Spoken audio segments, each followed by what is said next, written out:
আসসালামু আলাইকুম, কেমন আছেন আপনারা? Welcome to Rupali's kitchen.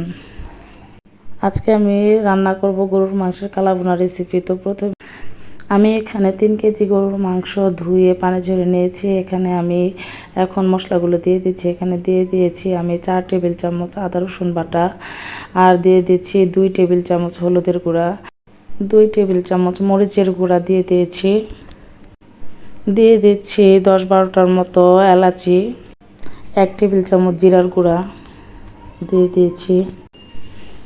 এখানে আমি পরিমাণ মতো লবণ দিয়ে দিয়েছি, তো স্বাদ অনুযায়ী লবণটা দিয়ে দিবেন আপনারা। দিয়ে দিচ্ছি 2 কাপ পেঁয়াজ কুচিগুলো দিয়ে দিয়েছি। এখন দিয়ে দিচ্ছি হাফ কাপ সরিষার তেল, এটা খাঁটি সরিষার তেল দিয়ে দিয়েছি আমি, আর হাফ কাপ সয়াবিন তেল। এখন আমি এখানে দিয়ে দিচ্ছি রাঁধুনি কালাভুনার মশলার প্যাকেট, 1 প্যাকেট দিয়ে দিয়েছি আমি। তো এখানে আমি রাঁধুনি কালাভুনার মশলার প্যাকেটটা ইউজ করেছি, তো আপনারা যে কোনো মশলা ইউজ করতে পারেন।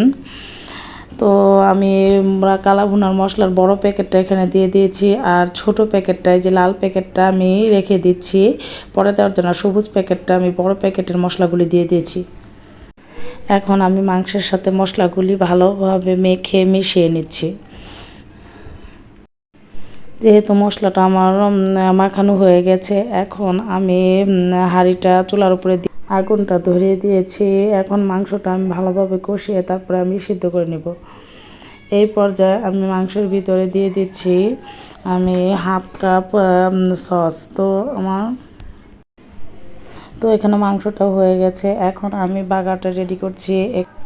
এখানে আমি ফ্রাই প্যানটা চুলার উপরে দিয়ে দিয়েছি, আর এখানে আমি 1 কাপ পেঁয়াজ কুচি দিয়ে দিয়েছি, আর হাফ কাপ সরিষার তেল দিয়ে দিয়েছি, আর হাফ কাপ সয়াবিন তেল দিয়ে দিয়েছি বাগারের জন্য। আর এখানে আমি দিয়ে দিয়েছি 4-5টা শুকনা মরিচ দিয়ে ভালো করে পেঁয়াজটা ভাজা করে নিয়ে আধা ভাজা করে তারপরে আমি বাগারটা দিয়ে দিচ্ছি। এখানে আমার বাগারটা রেডি হয়ে গেছে। এখন আমি এর ভিতরে গরুর মাংস রান্না করা মাংসগুলিকে আমি এখানে দিয়ে তারপরে আমি ভাজা করে নেব। তো আমার মাংসগুলি দেওয়া হয়ে যাচ্ছে, তো আমি এখন মাংসগুলি দেওয়া হয়ে গিয়েছে। এখন আমি মাংসগুলিকে ভালোভাবে ঝোলটাকে শুকনা করে নেব। মাংসটা একটু শুকিয়ে আসলে তারপর আমি 4-5টা কাঁচামরিচ আমি এর উপরে দিয়ে দিচ্ছি, দিয়ে আরেকটু ভালো করে শুকনা করে নিচ্ছি। এখন আমি মাংসের ভিতরে যে লাল মশলার প্যাকেটটা রেখেছিলাম সেটার ভিতরে যে মশলাটা ছিল সেটা আমি দিয়ে আরেকটু ভালোভাবে নাড়াচাড়া করে শুকিয়ে নিচ্ছি ঝোলটা।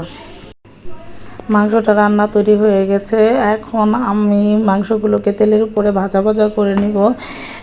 মাংসগুলোতে একটু ঝোল থাকবে না, একদম কালো হয়ে যাবে, আর একদম তেলটা ভেসে উঠবে। এমন পর্যায়ে আমি মাংসগুলোকে নামিয়ে নেব। তো এখানে আমার তৈরি হয়ে গেছে গরুর মাংসের কালাভুনা রেসিপি। আপনারা অবশ্যই এটা বাসায় ট্রাই করবেন, খেয়ে আপনাদের অবশ্যই ভালো লাগবে আশা করি। তো আজকের মতো ব্লগটা আমি এখানেই শেষ করছি।